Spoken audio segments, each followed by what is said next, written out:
আসসালামু আলাইকুম বন্ধুরা, সবাই কেমন আছো? আশা করি আলহামদুলিল্লাহ সবাই ভালো আছো। দেখো, এই যে ছোট ছোট স্টুডেন্টগুলো নৌকা দিয়ে প্রত্যেক দিন স্কুলে যাওয়া আসা করে। প্রায় 20 মিনিট যাওয়া যাওয়ার জন্য প্রায় 20 মিনিট লাগে নদী পথে। জায়গাটা অনেক সুন্দর। এই জায়গাটা হচ্ছে একটা দ্বীপ।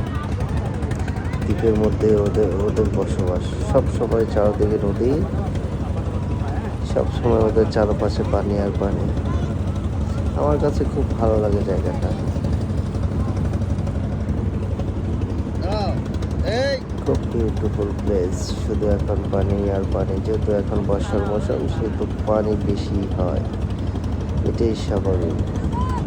খুব সুন্দর। কেউ জায়গার লোকেশন জানতে চাইলে ইনবক্স করো, কমেন্ট করো, লোকেশন দিয়ে